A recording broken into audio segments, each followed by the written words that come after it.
আসসালামু আলাইকুম। প্রিয় দর্শক, আপনারা জানেন যে এই মুহূর্তে দেশে আওয়ামী লীগের সব ধরনের রাজনৈতিক কর্মকাণ্ড বন্ধ আছে। বন্ধ আছে এই কারণে সরকারি নির্দেশে এটাকে বন্ধ করা হয়েছে। সরকার বলেছে যে দল হিসাবে গণহত্যার জন্য আওয়ামী লীগের দায় কতটুকু সেটা একটা বিচার করা হবে ট্রাইব্যুনালে, এবং সেই বিচার যতদিন শেষ না হবে ততদিন পর্যন্ত আওয়ামী লীগ কোনো ধরনের পলিটিক্যাল অ্যাক্টিভিটিস করতে পারবে না। এখন সেই বিচার যদি আগামী নির্বাচনের আগে শেষ না হয় তাহলে আওয়ামী লীগ নির্বাচনে অংশ নিতে পারবে না দলীয়ভাবে। মানে নৌকা মার্কার কোনো প্রতীক আপনারা নির্বাচনে দেখতে পাবেন না। এবং এদিকে নির্বাচন কমিশনও কিন্তু আওয়ামী লীগের যে নিবন্ধন সেটাকে স্থগিত করে রেখেছে। কাজেই ধরে নেওয়া যাচ্ছে আর যদি নির্বাচন হওয়ার আগেই সে ট্রাইব্যুনাল থেকে রায় চলে আসে, যদি রায়টা আওয়ামী লীগের পক্ষে আসে যে আওয়ামী লীগকে নিষিদ্ধ করা হলো না, তাহলে হয়তো আপনারা আওয়ামী লীগকে পাবেন। আর যদি আওয়ামী লীগকে নিষিদ্ধ করে দেয় তাহলে তো স্থায়ীভাবেই হারাবেন। এটি হলো বাস্তবতা।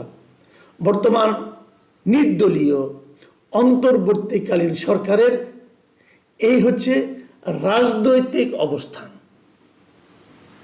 এটাকে এভাবেই রাখুন, এভাবেই ভাবুন। অরাজনৈতিক সরকারের রাজনৈতিক অবস্থান হচ্ছে এটা যে আওয়ামী লীগ তাদের বিরুদ্ধে বিচার শেষ হওয়ার আগ পর্যন্ত কোনো রাজনৈতিক কর্মকাণ্ডই চালাতে পারবে না। মানে আওয়ামী লীগ নিয়ে কোনো আলোচনা চলবে না, আওয়ামী লীগের পক্ষে আওয়ামী লীগের ভালো মন্দ নিয়ে কথা বলা যাবে না। যা হোক না হোক, কিন্তু আমরা তো জানি পৃথিবীর সব দেশেই রাজনৈতিক দলগুলোর কিছু নিজস্ব ভোট থাকে। মানে যারা নাকি ওই দলটা করে, ওই দলের কর্মী, ওই দলের সমর্থক, তারা ওই দলকেই ভোট দেয়। যেমন কিছুদিন আগে আপনারা জানেন, গত কয়েক বছর আগে পাকিস্তানে ইমরান খানের যে পার্টি ছিল তেহরিক ইনসাফ, তাদেরকেও কিন্তু এরকমভাবে নির্বাচনের আগে নিষিদ্ধ করা হয়েছিল। যে তারা তাদের যে প্রতীককে নিষিদ্ধ করা হয়েছিল, তারা ওই প্রতীক নিয়ে ওই দলের অধীনে কোনো নির্বাচন করতে পারবে না। ওই দলের যারা সমর্থক ছিলেন, ওই দলের যারা নির্বাচন করতেন দল থাকলে পরে, তারা সবাই স্বতন্ত্র দাঁড়িয়েছিলেন। এবং ইন্টারেস্টিং হলো তারাই একক সংখ্যাগরিষ্ঠ হয়েছিল সে স্বতন্ত্রের দল। সে যাই হোক না কেন, আমি ওই আলোচনায় যাচ্ছি না। তো এখানে সেরকম কিছু হবে কিনা আমি জানি না। যদি না হয়, এবং না হওয়ার সম্ভাবনা বেশি আমার বিবেচনায় এই কারণে বেশি, যখন আওয়ামী লীগকে নিষিদ্ধ করা হয় তখন আপনারা নিশ্চয়ই জানেন যে আওয়ামী লীগকে গত 8-9 মাসে তেমন কোনো রাজনৈতিক কর্মকাণ্ড করেনি। কিন্তু বরঞ্চ বলা যায় আওয়ামী লীগের যে লোকগুলোর নাম কোনোই দুর্নীতির সঙ্গে জড়িত নয়, মনে করেন একটা ইউনিয়ন পর্যায়ের আওয়ামী লীগের একজন নেতা অথবা উপজেলা পর্যায়ের একজন আওয়ামী লীগের নেতা, সে এদিকেও নাই ওদিকেও নাই, সে নির্ঝঞ্ঝাট জীবনযাপন করতো। যদি এরকম কেউ থেকে থাকে, অনেকে হতে বলবেন যে একজনও নাই, ধরা যাক 1-2 জন ছিল, অথবা যারা নাকি কোনো দলের নেতাও ছিল না, হয়তো সমর্থক ছিল, এমন তো আছেই, অথবা কর্মী ছিল, তারাও কিন্তু নানা ধরনের মব ভায়োলেন্সের শিকার হচ্ছেন। কাজেই তারা যে ইলেকশন করতে পারবে না, এটা আমার কাছে মনে হয় না। এখন প্রশ্ন হচ্ছে, যদি তারা নির্বাচন করার সুযোগ না পায়, যদি সেখানে নৌকা মার্কা কোনো প্রতীক না থাকে, তারপরেও তো দেশে আওয়ামী লীগের কিছু ভোট আছে। কিছু লোক তো আওয়ামী লীগ করে, মনে প্রাণে করে, হয়তো বংশানুক্রমিকভাবেই করে।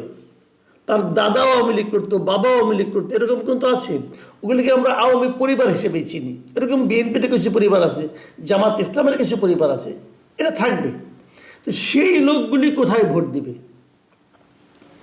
সেই লোকগুলির জন্য আপনি কিন্তু একটা বিকল্প সরিয়ে নিলেন, যে তাদের জন্য কোনো চয়েস নাই, তাদেরকে বাকিগুলির মধ্যে ভোট দিতে হবে।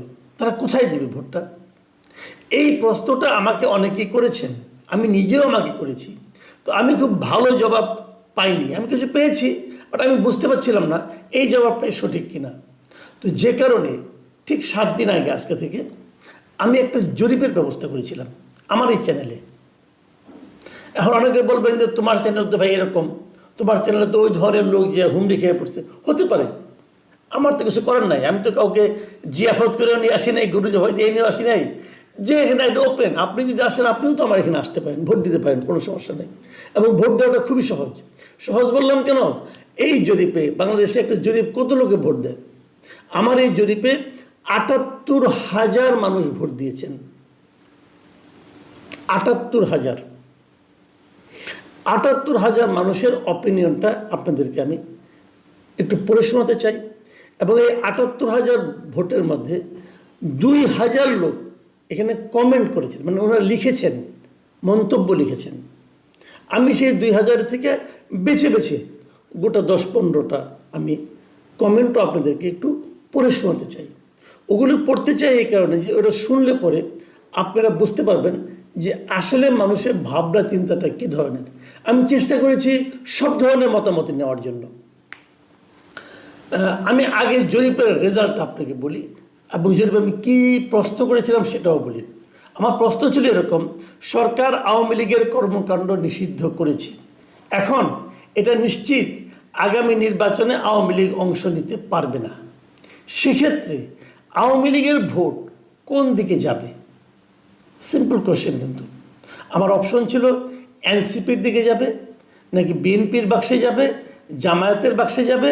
আরেকটা প্রশ্ন ছিল যে আওয়ামী লীগের ভোটাররা ভোট কেন্দ্রেই যাবে না। এই তিনটা এই 4টা অপশনের মধ্যে এখানে আমাদের যারা নাকি আপনার এই ধরনের জরিপে আর কি 4টা অপশনই দেওয়া যায়, আর কি বেশি অপশন দেওয়ার কোনো সুযোগ থাকে না। এই জন্য আমি হয়তো আরও কটা অপশন দিতাম। যা হোক, এই 4 অপশনের মধ্যে আমি কী পেয়েছি সেটা আমি বলি আপনাদেরকে। এনসিপির বাক্সে যাবে, এনসিপির দিকে যাবে, এটা বলেছেন 5% মানুষ, 5%। বিএনপির বাক্সে যাবে এমন বলেছেন 19% মানুষ, 19%।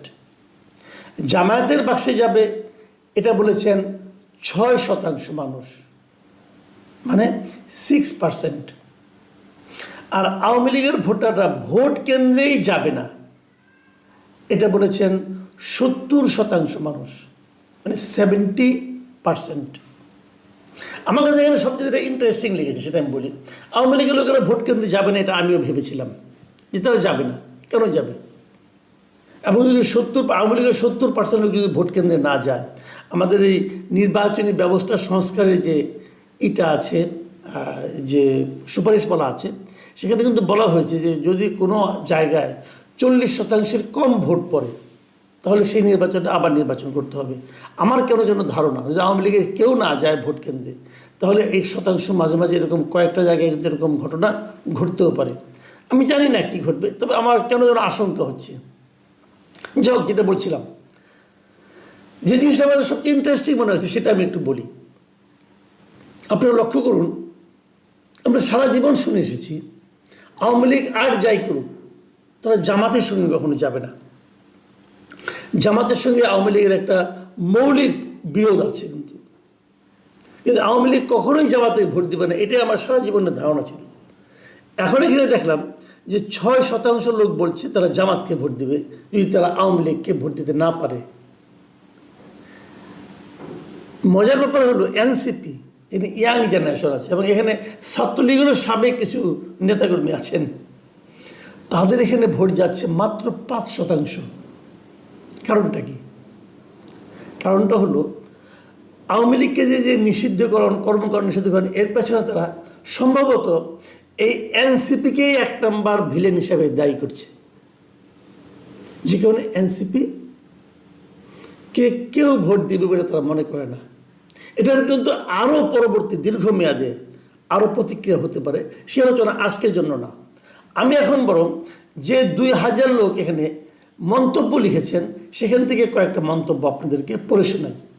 এই মন্তব্যের প্রেক্ষিতে আমি তেমন কোনো মন্তব্য করতে চাই না, কারণ খালি মন্তব্যগুলো পড়লে আপনারা বুঝতে পারবেন তারা আসলে কী ধরনের ভাবনা তাদের মধ্যে চলছে। প্রথম যে মন্তব্যটা পড়ছি এটা লিখছেন মিস্টার নূর আলম। তিনি লিখেছেন, আসলে বিএনপি চায় আওয়ামী লীগকে নিষিদ্ধ করতে, কিন্তু তারা এর দায়ভার নিতে চায় না। জামাত, হেফাজত, ইসলামী আন্দোলন, চরমোনাই, গণ অধিকার পরিষদ ও সিএনপিকে আওয়ামী লীগকে নিষিদ্ধ করতে উস্কে দিয়েছে এবং প্ররোচিত করেছে। দ্বিতীয় মন্তব্যটা পড়ছি মিস্টার মোহাম্মদ মামুন তালুকদার। তিনি লিখেছেন, জোরপূর্বক একটা দল নিষিদ্ধ করা যায় না। কাগজে কলমে নিষিদ্ধ হলেও মন থেকে কিভাবে বাদ দেবেন? শোভন ইসলাম লিখেছেন, আওয়ামী লীগের পর বিএনপিকে ধরবে, এরপর নির্বাচন আর হবে না, এরা অনেক দিন ধরে ক্ষমতায় থাকতে পারে। বিএনপি হিজড়াদের মতো দাঁড়ায় থাকা ছাড়া আর কিছু করতে পারবে না। সামনের দিনে বিএনপির খারাপ অবস্থা হবে, মিলাইয়ে নিন। মোসাম্মদ সামনি লিখেছেন, সরকারের পরিকল্পনা অনুযায়ী সব কিছু হইতাছে কামাল ভাই। শাহিন আলম লিখেছেন, ভাই আপনি অনেক বিশ্লেষণ দেন, ঠিক আছে, কিন্তু আমাদের মতো যারা দেশকে ভালোবাসে তাদেরকে আপনি বোঝান যে কোন কোন দল আসলে দেশের লুটপাট বন্ধ হবে, বিদেশে টাকা পাচার বন্ধ হবে। আর এই দলগুলো এই 53 বছরে দেশের কি ভালো করেছে খারাপ ছাড়া? ভাই দল কি এইটা বুঝি না, দেশে কিভাবে ভালো থাকবে এইটা বুঝি। বারবার মানুষ জীবন দিতে পারবে না। মোহাম্মদ পান্থ লিখেছেন, আজ যদি এরা সফল হয়, আমি চ্যালেঞ্জ করে বলছি কিছুদিন পরেই এরা স্লোগান দেবে, নিজামী গোলাম আজম সাঈদীর বাংলায় মুক্তিযোদ্ধার ঠাঁই নাই। আনোয়ার হোসেন লিখেছেন, এরা দেশে গৃহযুদ্ধ লাগিয়ে দিচ্ছে, কারণ ইউনূস সরকার কতদিন ক্ষমতায় থাকবে, এরপর এদের কি হবে? বিএনপি ক্ষমতায় আসলে আওয়ামী লীগ রাস্তায় নেমে এদেরকে ধরে ধরে জবাই করবে। কামাল সাহেব, দেশে কঠিন এক বিশৃঙ্খলার জন্য প্রস্তুত থাকুন, কারণ বিএনপি কখনো এদেরকে নিরাপত্তা দেবে না। মানে এদেরকে বলতে মনে হয় ছাত্রদেরকে, মানে এনসিপিকে বোঝানো হচ্ছে। মোহাম্মদ মহসিন লিখেছেন, মাসুদ কামাল আপনি কি আওয়ামী লীগের দালাল? এত জ্বলতেছে কেন আপনার? গণতন্ত্রের কাছে আপনি টার্গেট হয়ে গেলেন। সাইফুল ইসলাম লিখেছেন, আওয়ামী লীগ 5 আগস্টের পর থেকে অলিখিতভাবে নিষিদ্ধ হয়ে আছে, মাঠে ঘাটে কেউ ভয়ে নামও নিতে পারছে না। তারপরও আওয়ামী লীগ এখন মিছিল করে গেলে সাধারণ মানুষ দাঁড়িয়ে হাততালি দেয়।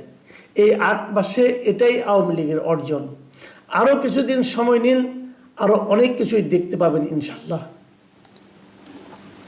মিস্টার যাযাবর লিখেছেন, নাপা হলো আবেগী পার্টি।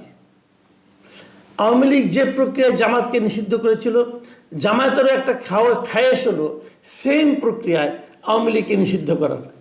এটা জামাতের একটা প্রতিশোধ বলতে পারেন। আখেরে জামাত নাপা কারোরই লাভ হবে না। বিএনপি তার বর্তমান স্ট্যান্ড ধরে রাখতে পারলে নির্বাচনে তার ভোট বাড়বে নিশ্চিত। আপনার সব কথাতেই সহমত। এটা শেষ মন্তব্য। একজন লিখেছেন, কামাল সাহেব আপনি কি চান? মানে ওরা সন্দেহ আমি কি চাই। আমি এই কথাটা খালি জবাব দেবো শেষ প্রশ্নটার। সেটা হলো, ভাই আমি চাই দেশে একটা গণতান্ত্রিক প্রক্রিয়া ফিরে আসুক, দেশে এমন একটা সরকার থাকুক যে সরকারকে এদেশের মানুষ ভোট দিয়ে নির্বাচন করবে। দেশের সংখ্যাগরিষ্ঠ মানুষ বলতে পারবে যে এই সরকারটাকে আমি পছন্দ করে এনেছি, এবং তারপরে যদি সেই সরকার আবার স্বৈরাচারী আচরণ করে, তাহলে এই দেশের মানুষ ওই সরকারকে সরিয়ে আবার নতুন একটা সরকারকে আনবে। তার মানে আমি বলতে চাচ্ছি, ভুল হোক শুদ্ধ হোক, সরকারে যে আসবে তাকে আনার দায়িত্ব জনগণের উপর ছেড়ে দিতে হবে। জনগণ যদি একবার ভুল করে, ভুল করতে করতে সে শিখবে। কিন্তু জনগণের পছন্দের দায়িত্বটা আপনি একা নিয়ে নেন না। আপনি যত মেধাবী হন না কেন, আপনি ঠিক করে দেওয়ার ব্যক্তি নন যে জনগণ কাকে পছন্দ করতে হবে। জনগণের পছন্দ জনগণকে করতে দেন। আমি এটাই চাই।